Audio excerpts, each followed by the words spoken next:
થતા. હવે તો વાવવા જોઈએ, સમજો પ્લીઝ. બાકી વડલાના બીજ એની મેળાએ ઉગે છે.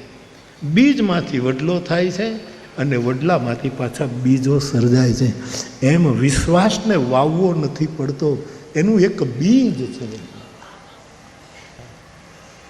એનું બીજ કયું છે એ બીજકમાં જોવું પડશે. ક્લિષ્ટમાં ક્લિષ્ટ ગ્રંથ બીજક. બાપુ એ બીજકની કથા કરાવે. હું ગયો તો, અમરદાસ બાપુએ કથા કરી. અને પછી આપણા અમદાવાદવાળા સાહેબ, એ ગોકુલદાસ સાહેબ, એમને પણ કરી બીજક. તુલસીદાસજી પણ બીજ શબ્દનો પ્રયોગ કરે.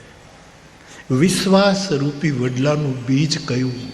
હું બહુ જ ભરોસા સાથે કહું છું, રામ નામ, રામ નામ, રામ નામ, રામ. રામ નામ મારો બહુ યાત્રા. બાકી હું રામ નામ કહીશ ચોક્કસ, કારણ કે મારા શિવે કહ્યું છે. છતાંય હું એટલી સ્વતંત્ર, તમને જે નામ ગમતું હોય એ રામ, કૃષ્ણ, હરિ, દુર્ગા, ગણેશ, જે તમે માનતા હો એનું નામ. આ બધો જ મારો જે કંઈ આ સહજ કર્મ છે વર્ષોથી, એનો સાર આ જગત છોડવું પડશે ત્યારે હું કહેતો જઈશ રામ નામ છે. આ સિવાય કોઈ સાર. આ સમસ્ત મારા ઉપક્રમનું, જીવનની યાત્રાનું જો કોઈ આખરી પરિણામ હોય તો રહા એક રામ. અને તુલસી વિનય પત્રિકામાં લખે છે,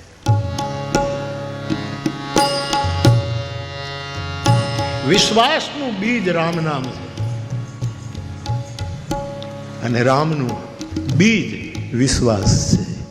આ ક્યાંથી શરૂ થાય છે ત્યાં પૂરું. તુલસી કહે છે, બીજ મંત્ર જપિએ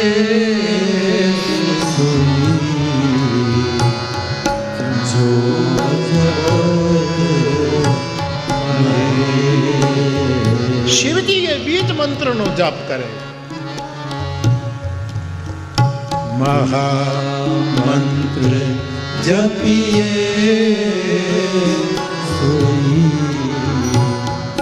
જો જપ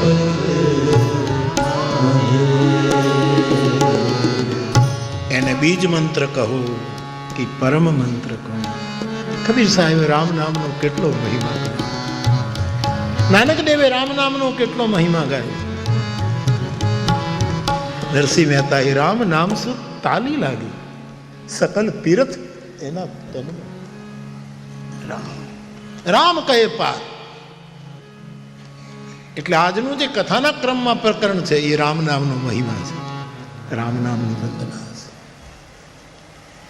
તો રામમાંથી, રામ નામમાં બીજમાંથી રામ નામ રટતો હશે એ ધીરે ધીરે ધીરે ધીરે બહુ મોટો વિશ્વાસો નીકળશે.